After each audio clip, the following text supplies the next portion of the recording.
Have you ever listened to a hit song and just felt the energy? You bob your head. You feel the groove. The story of the song pulls you in. Then, have you ever heard a pro listen to that same song and say, the kick drum needs more low-mid punch, and the reverb on the vocal is a little too long? These are two completely different ways of hearing. One is about feeling the music. The other is about analyzing the sound. Most people only listen the first way, but professionals know how to switch between both modes instantly, and that is a skill you must develop. This skill is the difference between being a fan and being a creator. The first mode is called active listening. Active listening is when you listen to the music to understand what makes the song work. The second mode is called critical listening. Critical listening is when you listen to the sound to identify and solve technical problems. When you engage in active listening, your goal is to become a musical detective, but not for problems, for brilliance. You are trying to reverse engineer what makes a song you love so effective. Put your own music aside for a moment. Listen like a student. Absorb the choices that artists made. Absorb the choices that producers made. Forget about frequencies and compression for now. Instead, ask yourself questions about the song's journey. How does it build energy? When do new instruments come in? When do they leave? What is the relationship between the kick drum and the bass line? Your focus should be on the big picture elements. Start with the song's form and structure. Is it a standard verse, chorus-verse structure, or does it do something different? Count the number of bars in each section. Notice how the energy shifts from the verse to the pre-chorus and then explodes in the chorus. Pay attention to the instrumentation. What instruments are playing in the first verse? Now, what's different in the second verse? Often, a small change like adding a tambourine or a subtle synth pad is all that's needed to keep the listener engaged. Active listening is about noticing these clever arrangement tricks. Think about the interplay between the different parts. Don't just hear the drums. Listen to how the drum groove makes you feel. Does it push the beat? Or does it lay back? Now listen to the bass. Is it playing simple root notes? Or is it playing a more complex melodic line that weaves around the vocal?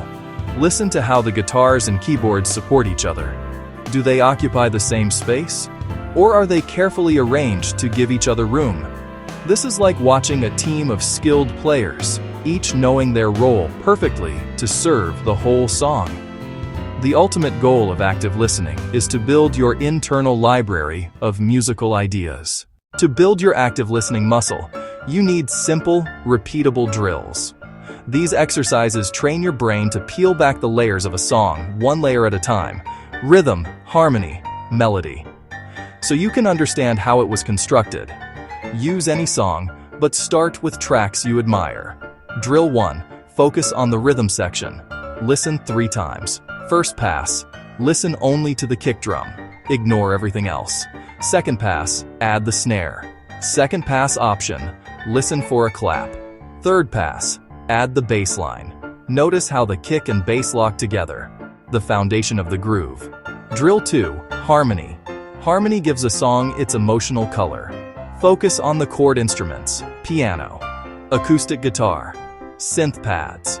Mute or ignore drums and lead vocal. What is the feeling of the chords in the verse? How does that feeling change when the chorus hits? Are the chords simple and powerful, or complex and jazzy? When it's time to mix, your brain needs to shift gears completely. Now you are no longer the songwriter, you are the engineer. Critical listening is an objective, technical process. Your job is to find and fix problems so the song sounds good on any speaker system. Club sound system, cheap pair of earbuds. To do this, you must remove emotion and opinion from the equation. The most powerful tool is the A/B reference check. Constantly compare your mix to a professionally mixed, mastered commercial track. This A/B comparison is your reality check. Your ears can be fooled after hours of work. A professional reference is your anchor, your true north. Watch out for loudness bias. Our brains think louder is better. Reference tracks will usually be louder. If compared directly, your mix will sound weaker. To avoid this, level match. Level matching. Walrus, turn the reference volume down until perceived loudness matches your mix. When matched, you can make a fair comparison. Now you can hear the truth about your mix. How does your low end compare? Muddy? Weak? How does your high end compare? Harsh? Dull? Is your vocal clear and present? This simple act of level matching is non-negotiable for effective critical listening. Once level matching, start running specific tests. First, check the frequency balance. Solid low-end foundation like the reference, or is it boomy and uncontrolled? Use an EQ to cut low-frequency mud.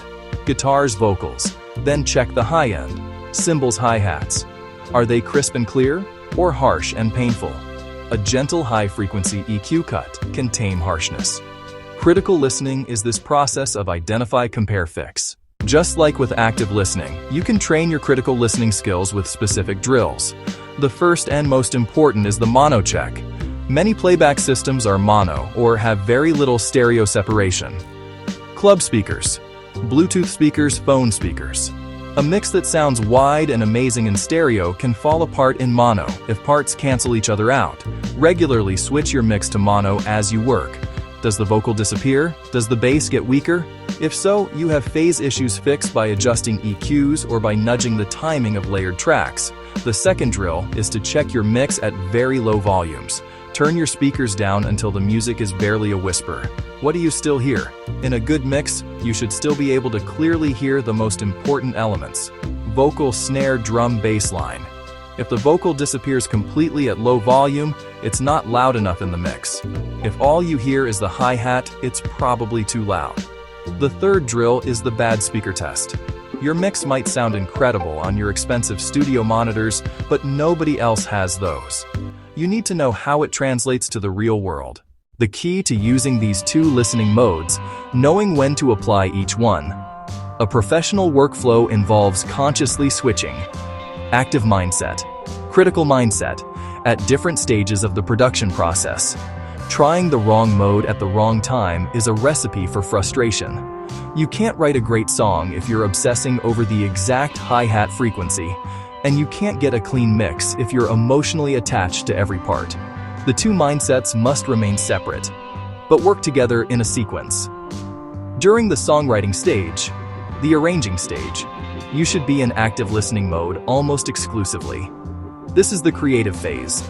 Capture a feeling, build an exciting arrangement, create an emotional impact, reference other songs for inspiration. Consider structure, consider instrumentation. Ask yourself, does this chord change give me chills? This is a skill. It does not happen overnight. Practice it every single day. In the car, practice active listening. Pick out the bass line for an entire song. In the studio, be disciplined.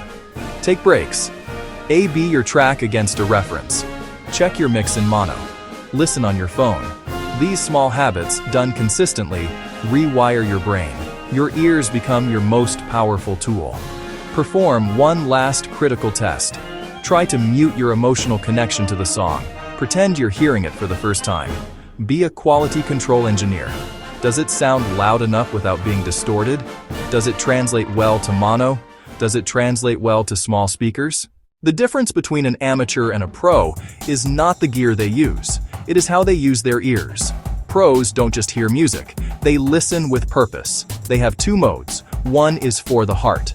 Active listening. Feel the groove. Active listening. Study the song. The other mode is for the brain. Critical listening. Analyze the sound. Critical listening. Solve the problems. Different tools for different jobs. You wouldn't use a hammer to turn a screw. Don't use a critical ear when you need to be creative. Practice it every single day.